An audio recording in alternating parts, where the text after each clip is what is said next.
সাজুৱাই থাকিব ক্ৰমে দীপু এয়া সমীৰণ বৰুৱা। কৃষ্ণ এই পবিত্ৰ প্ৰেক্ষাগৃহত উপস্থিত থকা ভাওনাপ্ৰেমী বৈষ্ণৱ বুদ্ধিজবৃন্দৰ পদযুগলত এই অভাজনে সৰ্বপ্ৰথমেই ভক্তিপূৰ্ণ সেৱা নিবেদিছোঁ।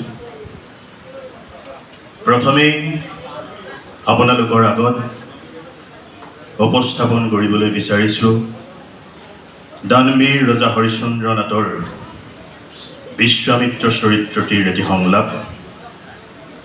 অজানিতে কিবা ভুল হ'লে আপোনালোকৰ সন্ত কৃপালোকনে মাৰ্জনা কৰিব।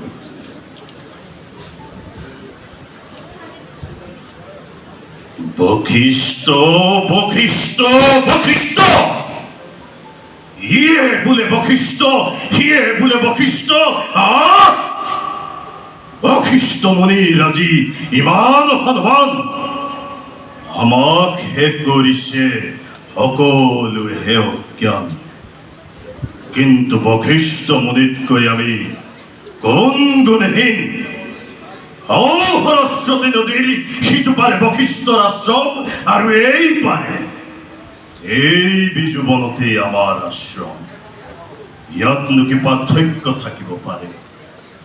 তপু বলে ক্ষত্ৰিয়ত্ব কৰি পৰিহাৰ ব্ৰহ্মমত্ত মই লভিলো সহজে।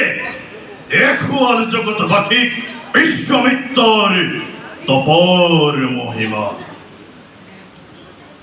অহংকাৰী ব্ৰাহ্মণ সমাজে জন্মসত্ত্বে ব্ৰহ্মত্ব লভি অহংকাৰত মত্ত হৈ জাতি শ্ৰেষ্ঠ বুলি জাৰ্যাভিমানী ব্ৰাহ্মণ সমাজৰ অহংকাৰ শূন্য কৰিবৰ বাবে ত্যাগ কৰি ৰাজ্য ধন ঐশ্বৰ্য বিভূতি, ত্যাগ কৰি ৰাজসুখ বিষয় বিলাস, স্বেচ্ছাই আদৰি ল'ল তাপস জীৱন। অসাধ্যক মই কৰিছোঁ সাধন। এইবাৰ ত্ৰিবিদ্যা সাধন যজ্ঞে মহাবিদ্যা কৰি হৰণ দেখুৱাম জগতক ভালদৰে মই জাতি শ্ৰেষ্ঠ ব্ৰাহ্মণতকৈ কৰ্মশ্ৰেষ্ঠ ক্ষত্ৰিয় শ্ৰেষ্ঠ হত গুণে।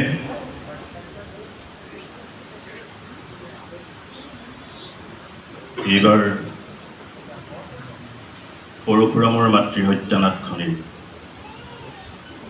পৰশুৰাম চৰিত্ৰটিৰ এটি সংলাপ আপোনালোকৰ আগত উপস্থাপন কৰিবলৈ বিচাৰিছোঁ।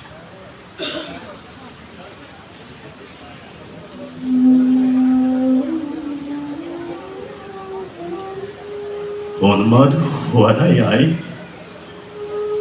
উন্মাদে জানো কেতিয়াবা পিতৃৰ আদেশ পালন কৰা দেখিছাই? আৰু কি জানাই, আজিৰ পৰা আৰু তুমি মোক পুত্ৰ বুলি নাভাবিবাই। তোমাৰ যে ৰাম নামৰ এটি পুত্ৰ আছিল, তাকো তুমি পাহৰি যোৱাই। পিতা পিতা, তুমি বাৰু ইমান নিষ্ঠুৰ হ'ব লাগেনে পিতা? যি মাতৃয়ে 9 মাহ 10 দিন গৰ্ভত ৰাখি এই বিনন্দীয় পৃথিৱীৰ দৰ্শন কৰালে, সেই মাতৃক তুমি মোক শিৰচ্ছেদ কৰিবলৈ আদেশ দিব লাগেনে পিতা?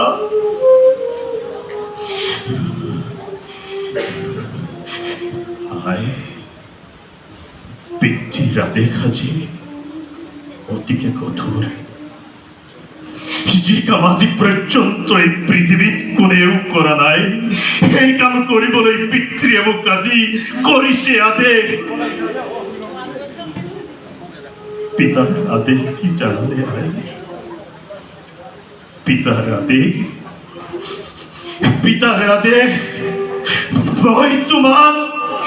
মই তোমাক শিৰচ্ছেদ কৰিব লাগে।